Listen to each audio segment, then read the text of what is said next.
yagi rumaado walaalayaal shicibiyahow wanaagsani walaalayaal. بسم الله الرحمن الرحيم. السلام عليكم ورحمة الله وبركاته. مناسبة 16 جون waxaan hambalyo u dirayaa ummadda Soomaaliyeed gaar ahaan walaalaha Soomaaliland. waa maalin ku weyn taariikhda ummadda Soomaaliyeed. maanta kale waa maalin ku wada weyn ummad walba oo guul ka soo hoysa halgan gobonimo doon ah.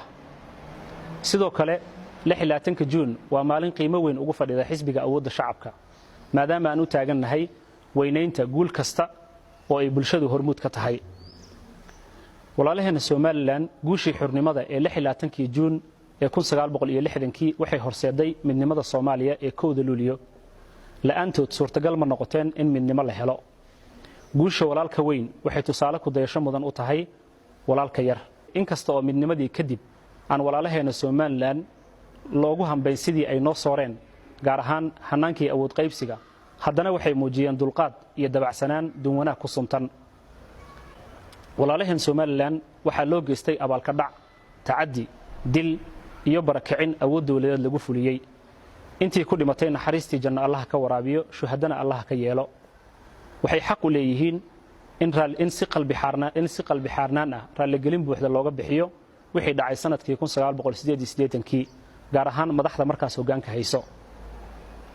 wada hadallada Soomaaliland iyo Soomaaliya, xisbiga awoodda shacabka wuxuu qabaa in lagu daro sidii loo dhisi lahaa madxaf weyn oo lagu xasuusto taariikhdaas madow oo si xaq darro ah loogu dilay dad aanan waxba galabsan. ujeedadu waxa ay tahay in aanay mar kale dib inoogu soo laaban taariikhdaas madow. ugu dambeyntii waxaan hambalyo u dirayaa dhammaan ummadda Soomaaliyeed gaar ahaan walaalaha Soomaaliland.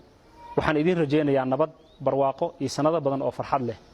waxaa tusaale wanaagsan u tihiin dhinacyada nabadgelyada, dawlad wanaagga iyo nidaamka dimuqraadiyadda ee xisbiyada badan.